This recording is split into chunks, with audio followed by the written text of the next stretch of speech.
સૂત્ર અર્થના રહસ્યો. પ્રણામ. લોગસ્સ સૂત્ર અને એની અનુપ્રેક્ષા, એમાં આપણે છેલ્લા કેટલાક વખતથી ડૂબકી મારી રહ્યા છીએ. હવે લગભગ કાંઠે આવવાના આરે છીએ. સેકન્ડ લાસ્ટ ગાથામાં પ્રવેશ્યા છીએ. અત્યાર સુધીનો આનંદ કેવો છે અને અત્યાર સુધી જે લોગસ સમજ્યા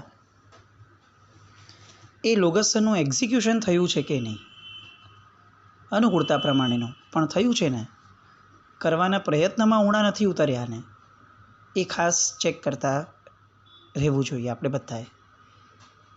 લોગસ સૂત્ર માટે વિશેષપણે આવું બોલવાનું મન એટલા માટે થાય છે કારણ કે આપણા આખા સાધના માર્ગનું બહુ જ મહત્ત્વનું અંગ આ લોગસ સૂત્ર છે.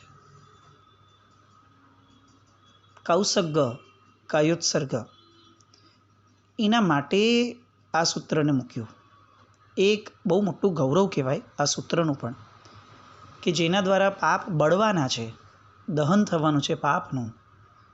એની માટે આ સૂત્રને શાસ્ત્રકાર પરમર્ષિઓએ યોગ્ય જાણ્યું, ઉપયુક્ત જાણ્યું અને ફક્ત શ્વાસની પ્રક્રિયા દ્વારા, ધ્યાનના અગ્નિ દ્વારા જે કર્મો બાળવાના હતા, જે માર્ગ થોડોક આપણી માટે કઠિન બની જાત, શ્વાસોશ્વાસ દ્વારા જ કાયોત્સર્ગમાં પાપ બાળવાના હતા, એ આપણા જેવા બાળ અને લઘુ સમજણવાળા જીવો માટે બહુ ડિફિકલ્ટ પડી જાત.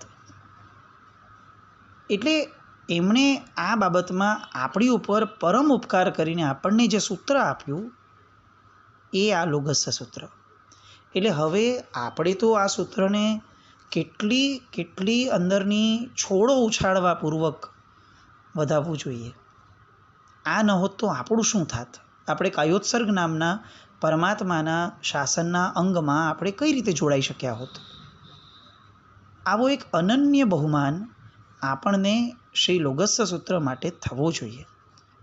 ક્યારેક એવું પણ મન થાય કે ફક્ત લોગસ સૂત્રને પુસ્તકમાં ખુલ્લું રાખી અને પ્રદક્ષિણા આપીએ. આ લોગસ સૂત્રની પણ પ્રદક્ષિણા કેમ ન થાય? કારણ કે આ સૂત્ર નથી તો અમારો કર્મક્ષય નથી.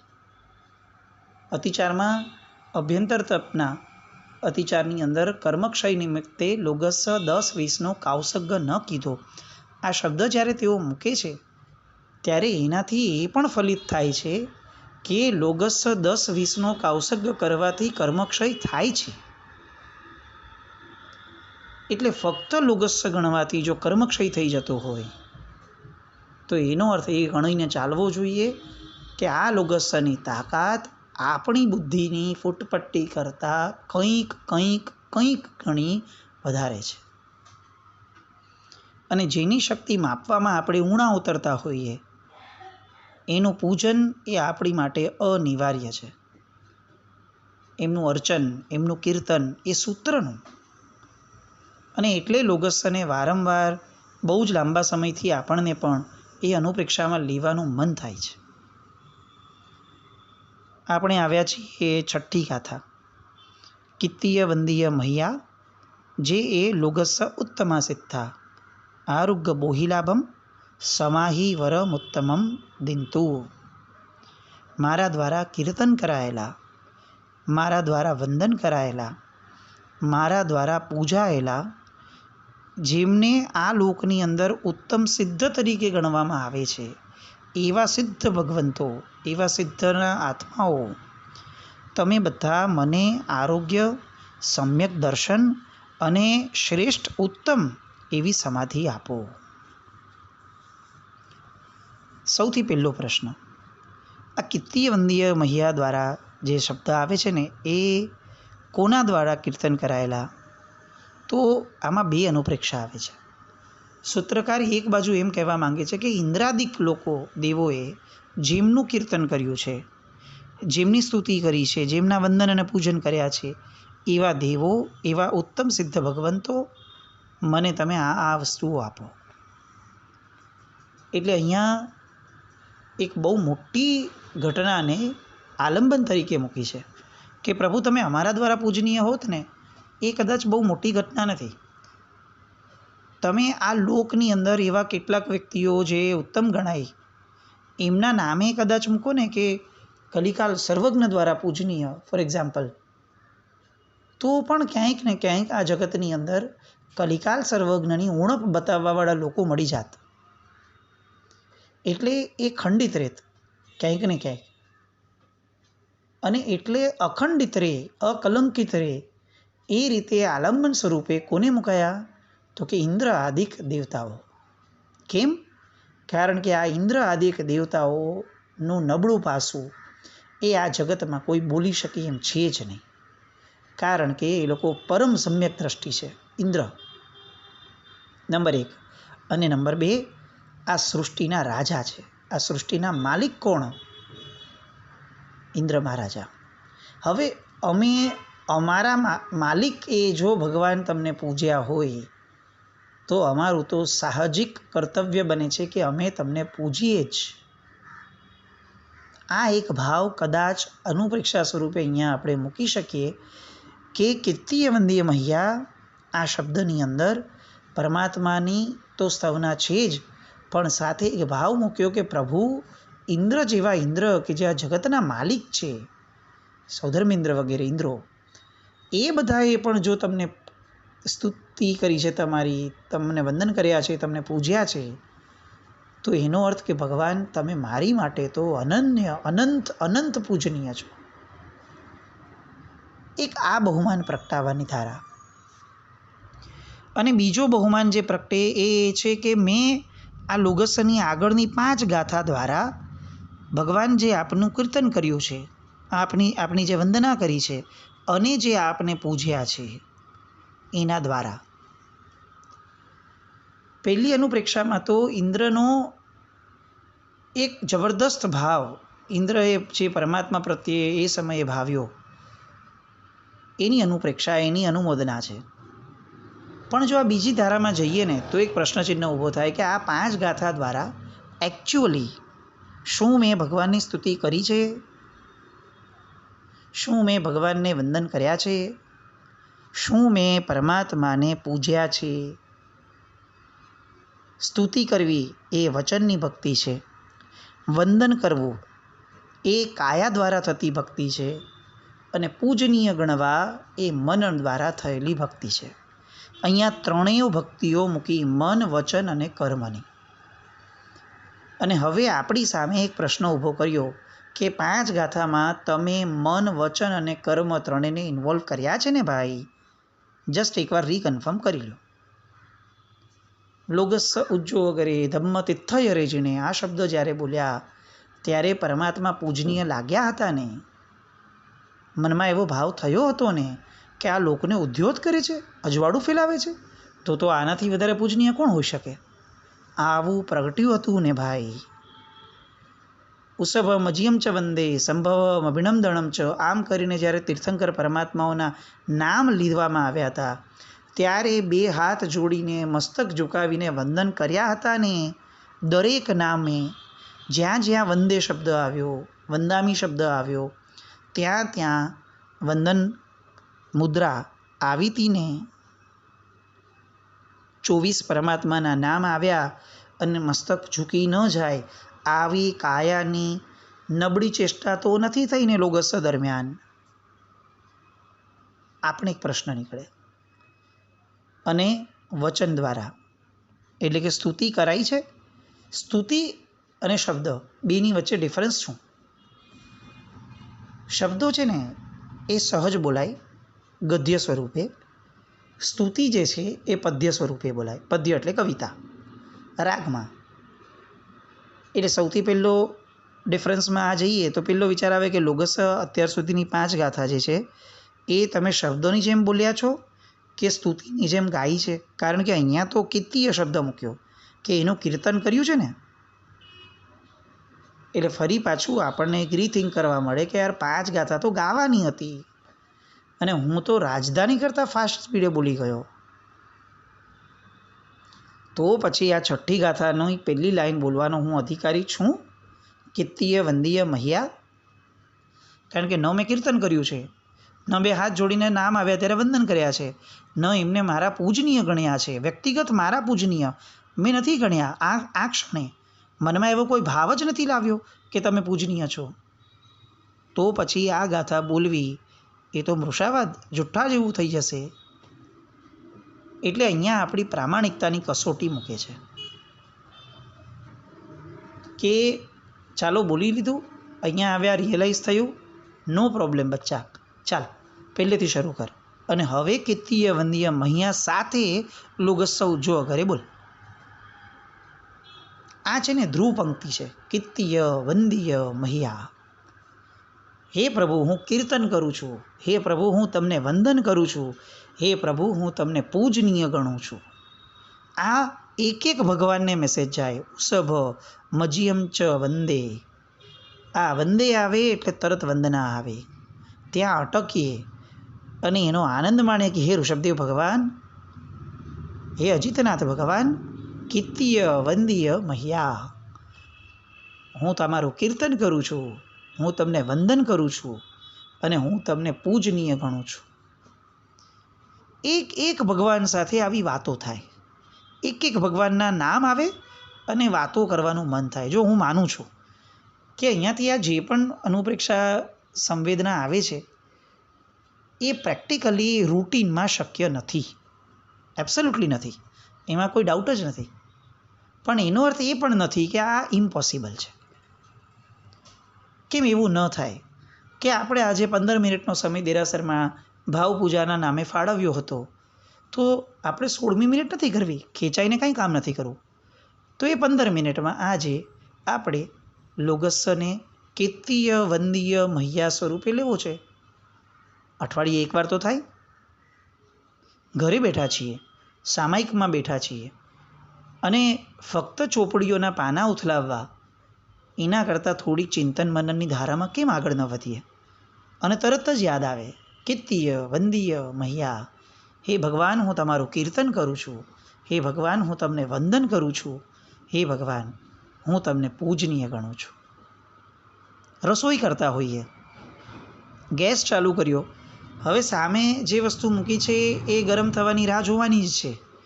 હવે એટલા સમયમાં મલ્ટીટાસ્કર બની અને બીજી 11 વસ્તુઓ કરવી એ જો આ ક્ષણે એકદમ આવશ્યક નથી, તો આપણે શાંત ચિત્તે ગેસની સામે ઊભા રહેવું છે, સ્ટવની સામે. અને ત્યાં ભલે ગેસ એનું કામ કરતો, આપણે આપણું કામ કરવું છે. કીર્તિય વંદીય મહ્યા. કેમ આવું ન થાય? દુકાને બેઠા છીએ, કસ્ટમર્સ નથી, ઓફિસમાં અત્યારે કોઈ ફોન બોન, કોઈ વોટ્સએપ પર મેસેજ બિઝનેસને લગતા ચેક કરવાની કોઈ અત્યારે ધારણા નથી, જરૂરિયાત નથી, અનિવાર્યતા નથી. ચાલો કીર્તિય વંદીય મહ્યા. આ ખરી લોગસ્સની ભક્તિ છે કે જેની માટે આ લોગસ્સ એ કર્મક્ષયનું નિમિત્ત ગણાયું હશે. એમ કાવસગમાં ઊભા રહીને જ લોગસ્સ ગણાય, એવી રિજિડિટી કેમ આપણે મનમાં પાડીને રાખવી છે? ક્યારે પણ નૌકાર ગણી શકાય આવું આપણે માનીએ છીએ, ક્યારે પણ લોગસ્સ કેમ ન ગણી શકાય? કેમ અપ્પાણમ વોસીરામી આવે પછી જ લોગસ્સ ગણવો જરૂરી આવે? કંઈ નહીં, સ્તુતિ સ્તવન ક્યાંય બી ગાઈ શકાય, તો આ લોગસ્સ એ સ્તુતિ જ છે. કીર્તિય વંદીય મહ્યા.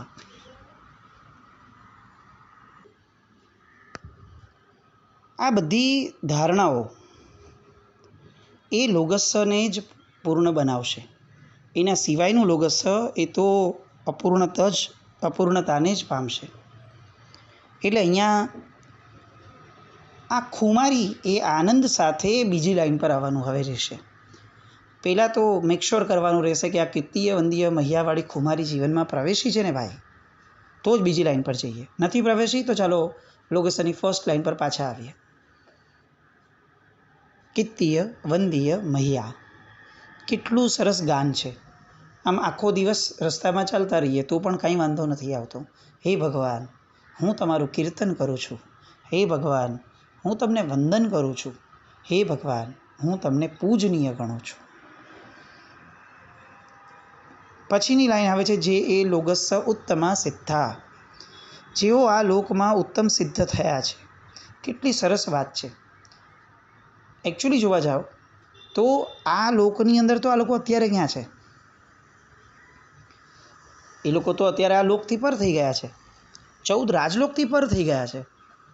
તો પછી કેમ એ લોકોને આ લોકમાં ઉત્તમ સિદ્ધ થયા છે એવું કીધું? કારણ કે એ આપણી સામે એક આલંબન મૂકવા માંગે છે કે આ લોકમાં રહીને જ સિદ્ધ થવાય છે. આ લોકથી દૂર જઈને સિદ્ધ થવાય છે એવી જે માન્યતા છે ને કે સિદ્ધ શિલા એ કોઈ એક સ્થાન છે કે જ્યાં જવાથી જ સિદ્ધ થવાય, એ માન્યતાને આ લાઈન બહુ મોટો એક પ્રશ્નચિહ્ન મૂકે છે. આ લોકમાં રહીને જ જે લોકો ઉત્તમ એવા સિદ્ધ બન્યા છે એની સ્તુતિ કરે છે દોસ્તો.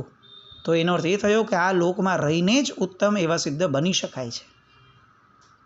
એટલે સિદ્ધશિલા ઉપર મોક્ષ મેળવવા માટે જરૂરી નથી કે કોઈ બીજા સ્થાને જવું પડે.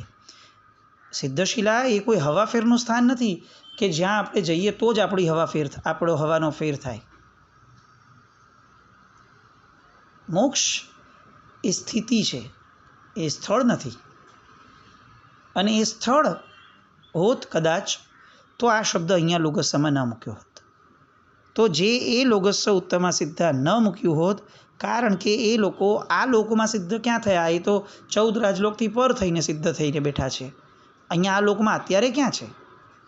પણ અહીંયા આપણને એક ભાવ પ્રગટાવે છે કે આ અમારા આ જ લોકમાં, જે લોકને અત્યારે અમે હળાહળ કળિયુગ કહીએ છીએ, જે લોકને અત્યારે અમે આ એક પાપનું કેન્દ્ર સ્થાન ગણીને બેઠા છે કે ભાઈ આ જગતની અંદર બધે પાપને પાપ જ છે, આ સંસાર અસાર જ છે.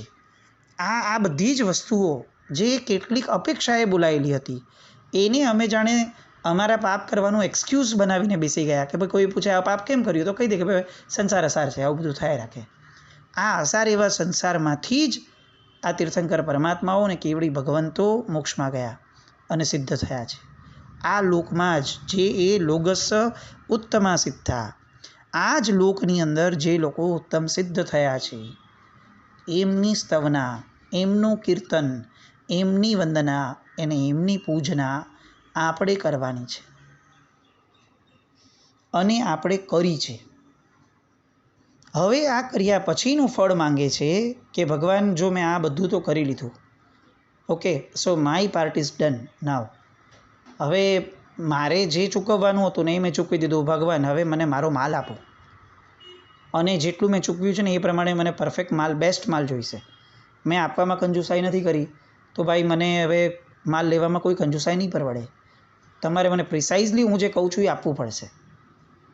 અને સરસ મજાની ત્યાં માંગણી કરે છે કે ભગવાન મેં જે આ કિત્તીય વંદીય મહ્યા કર્યું ને, મેં કીર્તન કર્યું, વંદના કરી, પૂજના કરી, કેટલી સરસ કરી, કેટલી સરસ મનથી કરી, ભાવથી કરી, આત્માના ઊંડાણથી કરી, સમજણથી કરી, ઉલ્લાસથી કરી, ઉત્સાહપૂર્વક કરી, મારા શરીરને એની અંદર જોડીને કરી, કેટલું બધું મેં મહેનત કરી છે ભગવાન.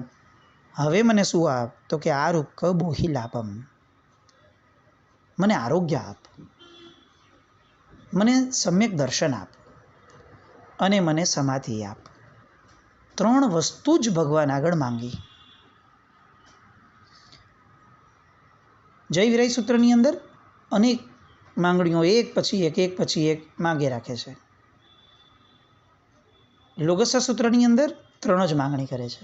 પણ આપણું ક્યારે ત્યાં ધ્યાન નથી ગયું. જય વિરાય સૂત્રને પ્રાર્થના સૂત્ર તરીકે ગણી અને મારી 13 પ્રાર્થનાઓ એમ કરીને આપણે એક પ્રાર્થનાઓનું વેઇટેજ લઈએ છીએ.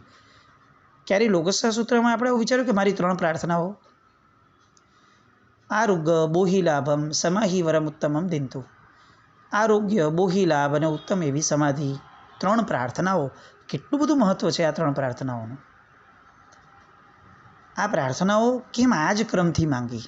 બોધિલાભ પહેલાં કેમ ન માંગ્યો? સમાધિ પહેલાં કેમ ન માંગી? આઈડિયલી તો સમાધિ પહેલાં માંગી લે તો સમ્યક દર્શન ઇઝીલી થઈ શકે કે ભાઈ આપણે આમ શાંત હોઈએ, સમાધિમાં હોઈએ તો પછી સમ્યક દર્શન માટે પ્રયત્ન કરવાની મજા પણ આવે. પણ સમાધિને છેલ્લે માંગી અને સમ્યક દર્શનને પહેલાં માંગ્યું, અને સમ્યક દર્શનથી પહેલાંય પાછું આરોગ્ય માંગ્યું. હવે આ આરોગ્ય એટલે શું? હું હેલ્ધી હોઉં, મને કોરોના ન થયો હોય તો સમ્યક દર્શન થાય? એટલે આ ભાવથી કર્યું હશે કે ભગવાન મને આરોગ્ય આપ જરા, સરસ મજાનું હેલ્ધી હોઈશ ને તો આઈ કેન ટ્રાય ફોર સમ્યક દર્શન, અને ઇફ આઈ રીચ સમ્યક દર્શન આઈ કેન ગેટ સમાધિ ક્વાઇટ ઇઝીલી. આવું કંઈ હશે? આટલું સહજ ને સરળ તો ન જ હોય, તો એનું કંઈક ઊંડાણ હશે. એ ઊંડાણને આવતા સત્સંગમાં જોઈએ. પણ અત્યારે આ એક ધ્રુવ પંક્તિને ત્યાં સુધી બહુ જ મમડાવા જેવી છે. કિત્તીય વંદીય મહિયા, હે ઈશ્વર, અમે સતત તમારું કીર્તન કરીએ છીએ. અમે 2 હાથ જોડી મસ્તક ઝુકાવી તમને વંદન કરીએ છીએ અને સતત મનથી તમને પૂજનીય ગણીએ છીએ. બસ આ ધારાને મમડાવીએ અને એ મમડાવવાનું જરાક ચાલુ થાય અને મજા આવે ત્યાં સુધીમાં બીજો સત્સંગ આવી જશે. જીનાજ્ઞા વિરુદ્ધ કંઈ પણ બોલાયું હોય તો મિચ્છામી.